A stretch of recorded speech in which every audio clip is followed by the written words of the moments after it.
नमस्कार, सप्ततारा न्यूजमध्ये आपले स्वागत आहे। न्यूज बुलेटिनमध्ये जाणून घेऊया आजच्या ठळक घडामोडी। कोरेगाव नगरपंचायतीचा अनधिकृत कचरा डेपो बंद करा, शेतकऱ्यांची मागणी, प्रशासनाला निवेदन सादर, आंदोलनाला दिला इशारा। कोरेगाव शहराच्या दक्षिण बाजूस नगरपंचायतीने मोकळ्या जागेत अनधिकृतपणे कचरा डेपो सुरू केला असून त्या परिसरात मोठ्या प्रमाणावर दुर्गंधीचे साम्राज्य निर्माण झाले आहे। या कचरा डेपोमुळे शेतकरी व शेतमजुरांना मोठ्या प्रमाणावर त्रासाला सामोरे जावे लागत आहे। प्रशासनाने हा डेपो तात्काळ बंद करावा अशी मागणी शेतकऱ्यांनी केली आहे।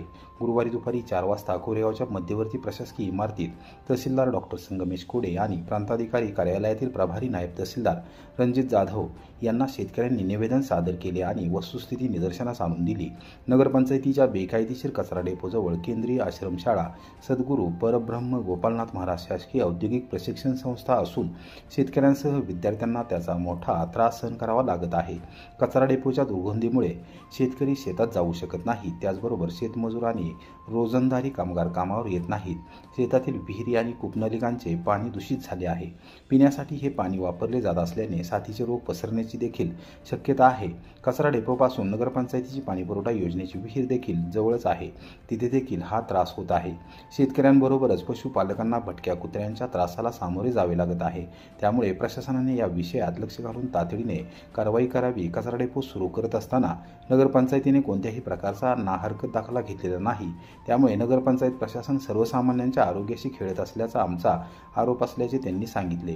प्रशासनाने 2 दिवसात याबाबत कारवाई न केल्यास तीव्र स्वरूपाचे आंदोलन छेडले जाणार असून त्यातून कायदा व सुव्यवस्थेचा प्रश्न निर्माण झाल्यास त्यास प्रशासन जबाबदार राहील, असा इशारा या निवेदनात देण्यात आला आहे। या निवेदनावर शेतकऱ्यांच्या स्वाक्षऱ्या आहेत। या निवेदनाच्या प्रती मुख्यमंत्री देवेंद्र फडणवीस, सार्वजनिक आरोग्य आणि कुटुंब कल्याण मंत्री प्रकाश आंबेडकर, जिल्हाधिकारी संतोष पाटील, प्रदूषण नियंत्रण मंडळाचे सातारा येथील उपप्रादेशिक अधिकारी, तालुका आरोग्य अधिकारी आणि नगरपंचायतीच्या मुख्याधिकाऱ्यांना देण्यात आले आहेत। कोरेगाव तालुक्यातील पेन्शनधारकांना जिल्हा बँकेतूनच पेन्शन रक्कम अदा करावी, राष्ट्रवादी काँग्रेसचे शरदचंद्र पवार पक्षाची मागणी। महसूल प्रशासनाला निवेदन सादर।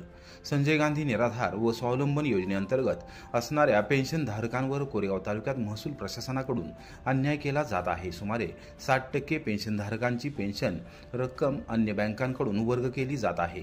लाभार्थीचे जिल्हा बँकेमध्ये खाते असताना देखील अन्य ठिकाणी रक्कम वर्ग केल्यामुळे त्यांना मानसिक त्रास सहन करावा लागत आहे। प्रशासनाने तातडीने जिल्हा बँकेतच सर्व लाभार्थ्यांची पेन्शन रक्कम वर्ग करावी अशी मागणी राष्ट्रवादी काँग्रेस शरदचंद्र पवार पक्षाच्या वतीने करण्यात आली आहे। पक्षाच्या इतर मागास प्रवर्ग अर्थात ओबीसी सेलचे कोरेगाव तालुका अध्यक्ष प्रशांत उर्फ नामदेव गुरव यांच्या नेतृत्वाखालील शिष्टमंडळाने गुरुवारी दुपारी 2 वाजता प्रांताधिकारी कार्यालयातील प्रभारी नायब तहसीलदार रणजित जाधव यांची भेट घेऊन निवेदन सादर केले व पेन्शन योजनेतील लाभधारकांवर होत असलेल्या अन्यायाचा पाडा वाचला। गेली अनेक वर्ष जिल्हा बँकेतून पेन्शनधारकांना लाभ मिळत होता, मात्र गेले 6 महिन्यांपासून पेन्शनधारकांना अन्य बँकांमधून पेन्शन जमा केली जात असल्याची माहिती मिळत आहे। प्रत्यक्षात जिल्हा बँकेत खाते असताना देखील अन्य बँकांमध्ये पैसे वर्ग करण्याचे कोणतेही कारण नव्हते, तरी देखील प्रशासनाने रक्कम वर्ग करत पेन्शनधारकांवर अन्याय केला आहे। या प्रकरणी संजय गांधी निराधार व स्वावलंबन योजना विभागाचे खातेनिहाय चौकशी व्हावी आणि सर्व पेन्शनधारकांना जिल्हा बँकेच्या कोरेगाव शाखेतूनच पूर्वीप्रमाणे पेन्शन मिळावी तसे आदेश संबंधितांना देण्यात यावेत, अशी मागणी नामदेव गुरव यांनी केली। यावेळी विक्रम बर्गे, इम्रान पठाण, राजाभाऊ पिसाळ, हरिभाऊ रसाळ, बसवेश्वर तोडकरी, नागेश तोडकरी, ऋषिकेश सूर्यवंशी, पूजा बाबर, शीला पवार, गणपत भोसले, रवींद्र भोसले, जितेंद्र भोसले, आशा जाधव, गणेश गुरव, वैशाली माने, रामचंद्र रसाळ यांच्यासह पेन्शनधारक यावेळी उपस्थित होते। महसूल प्रशासनाने या विषयात लक्ष न घातल्यास येते काही दिवसात तीव्र आंदोलन छेडले जाईल, असा इशारा नामदेव गुरव यांच्यासह कार्यकर्त्यांनी दिला। त्या औषधाला ह्याला त्याला इतर निराधार लोक ह्यांना काय होते, त्यातली माहिती पुरेशी नसल्यामुळे या लोकांना उडीची उत्तर दिली जाते। कोणाकडे पैशाची मागणी होती, आम्ही करून देतो या होतो, असल्या गोष्टी बघून आहे यांचा जीव व्हावा यासाठी आपल्या राष्ट्रवादी काँग्रेस पार्टीच्या वतीने निवेदन दिलेलं आहे। आता आपण कार्यकर्ते यांची माहिती सखोल चौकशी करून लवकर याची आमची मागणी पूर्ण करावी। नाही तर 10 दिवसात आम्ही याच्या मोठ्या प्रमाणात आंदोलनाच्या पवित्रता पाठवू। मी प्रशांत उर्फ नामदेव मधुकर गुरव, राष्ट्रवादी काँग्रेस पार्टी शरद पवार गट ओबीसी सेलचा तालुका अध्यक्ष। आज या ठिकाणी आम्ही प्रांत साहेब यांची गाठ घेण्यासाठी आलेलो होतो। त्याचं कारण असं की गेले 6 महिन्यापासून या सर्व पेन्शनधारकांना त्रास होत होता. महाराष्ट्र शासनाने जी संजय गांधी निराधार योजनेमार्फत ज्या लाभार्थ्यांना ज्या निराधार लोकांना जी पेन्शन योजना चालू केलेली आहे, अशा लोकांना गेले 6 महिन्यापासून एका त्रासाला सामोरे जावं लागत आहे की या लोकांची जिल्हा मध्यवर्ती बँकेमध्ये खाती पूर्वीपासून होती व त्यामध्ये पेन्शन येत होती, परंतु ह्या 6 महिन्यामध्ये त्यांची त्या खात्यामध्ये पैसे येत नाहीत. इतर बँकेमध्ये पैसे जात आहेत. ते गेलेले त्या लोकांना काय समजत नाही बँकेत कुठे पैसे गेलेले आहेत. याची विचारणा या संबंधित खात्याची केली असता यांची वारंवार टाळाटाळ केली जात आहे.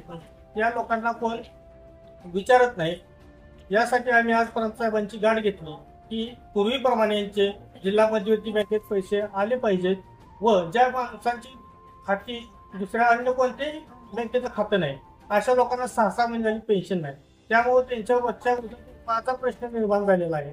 त्यांचे अशा लोकांच्या औषधाचे प्रश्न असतील, ते अन्नधान्याचा प्रश्न असेल, यामध्ये अपंग लोकांची तर फार हेल्पफुल होत आहे. कार्यालय कोरेगाव शहरापासून 2 किलोमीटर अंतर 1-1.5 किलोमीटर भरतं. त्या लोकांना येणं जाणं ही ह्या उन्हाच्या त्रासामुळे आम्ही कोण लोकांना बाकीच्या बोलवलेलं नव्हतं की तुम्ही येऊ नका, आम्ही साहेबांशी चर्चा करतो. याबाबत आता प्रांत साहेबांनी जर योग्य ती कारवाई नाही केली तर याबाबत राष्ट्रवादी काँग्रेस पार्टीच्या वतीनं ओबीसीच्या वतीनं आम्ही मोठ्या प्रमाणात आंदोलन करणार आहोत. आम्ही त्यांना विनंती केली आहे की लवकरात लवकर हा प्रश्न मार्गी लागावा.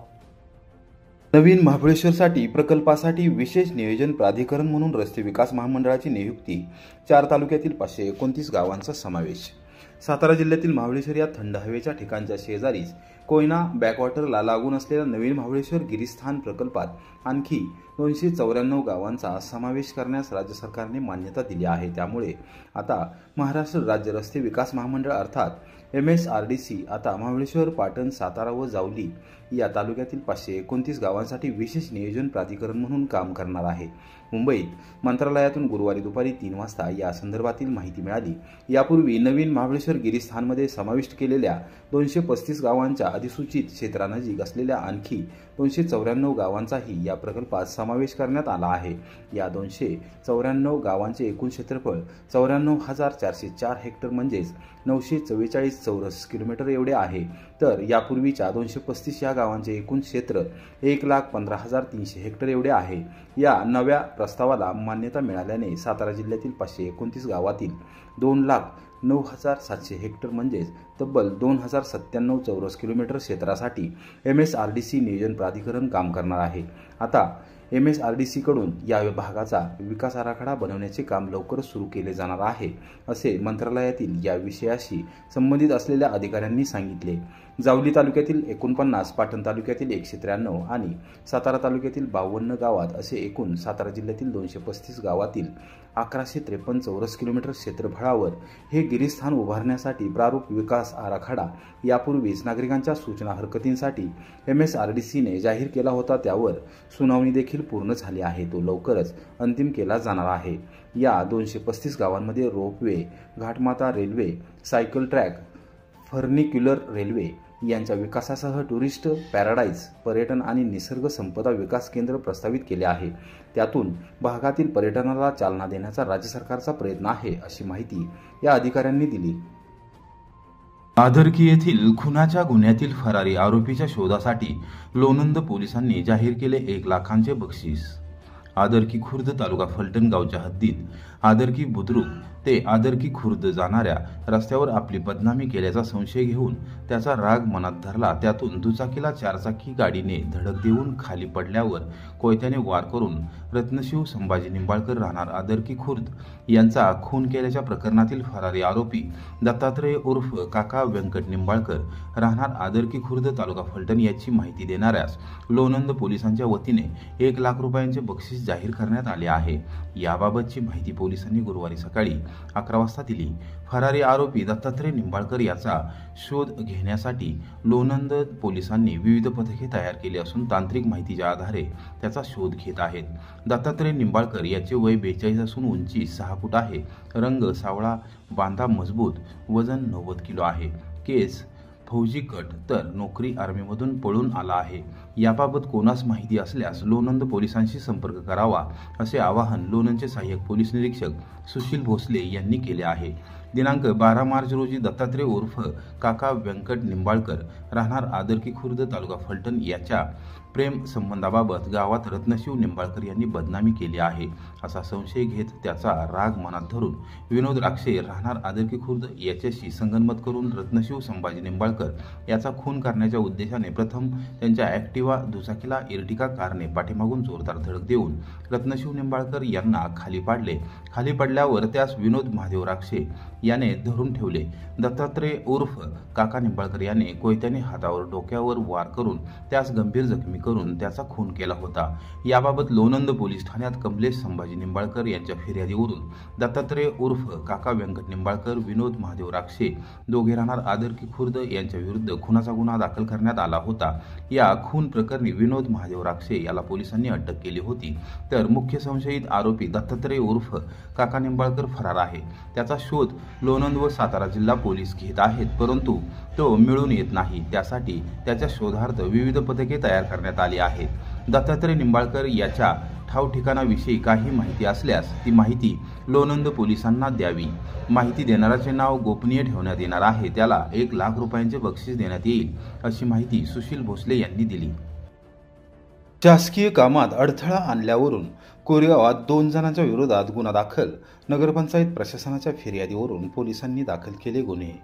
कोरेगाव शहरातील घनकचरा व्यवस्थापन उपक्रमास अडथळा आणल्याप्रकरणी शिवसेना उद्धव बाळासाहेब ठाकरे पक्षाचे कोरेगाव शहर प्रमुख अक्षय बर्गे यांच्यासह विक्रम शिंदे यांच्या विरोधात शासकीय कामात अडथळा आणल्याप्रकरणी कोरेगाव पोलीस ठाण्यात गुरुवारी सायंकाळी 6 वाजता 2 वेगवेगळे गुन्हे दाखल करण्यात आले आहेत। याबाबत पोलीस ठाण्यातून मिळालेल्या माहितीनुसार नगरपंचायतीच्या स्वच्छता निरीक्षक वैशाली सपकाळ यांनी फिर्याद दिली असून त्यांनी त्यामध्ये दिनांक 24 मार्च रोजी अक्षय बर्गे यांनी घंटागाडी चालक सागर बाबर यांना दमदाटी केली। त्याचबरोबर मुख्याधिकारी विनोद जळक यांच्याशी हुज्जत घातली। दिनांक 2 एप्रिल रोजी नगरपंचायतीच्या कचरा प्रक्रिया केंद्रामध्ये कार्यरत असलेले कर्मचारी विनायक पडवळ व राहुल पिसे यांना दमदाटी केली आहे। या प्रकरणी शासकीय कामात अडथळा आणला म्हणून अक्षय बर्गे यांच्या विरोधात गुन्हा दाखल करण्यात आला आहे। नगरपंचायतीचे स्थापत्य अभियंता योगेश मदने यांनी दिलेल्या फिर्यादीमध्ये म्हटले आहे की दिनांक 1 एप्रिल रोजी सकाळी 8 वाजता सुमारास कोरेगाव रहमतपूर रस्त्यावर विक्रम शिंदे राहणार चौथाई गल्ली यांनी नगरपंचायतीच्या घंटागाडीचे चालक वैभव भोसले यांना अडवले आणि घंटागाडी कचरा डेपोकडे नेण्यास प्रतिबंध केला। तुमच्या कचऱ्याच्या गाड्या इथून पुढे आल्या तर गाड्यांची तोडफोड करेल अशी धमकी दिली। या प्रकरणी विक्रम शिंदे यांच्या विरोधात शासकीय कामात अडथळा आणला म्हणून गुन्हा दाखल करण्यात आला आहे। पोलीस निरीक्षक घनश्याम बल्लाळ यांच्या मार्गदर्शनाखाली दोन्ही गुन्ह्यांचा तपास सुरू आहे।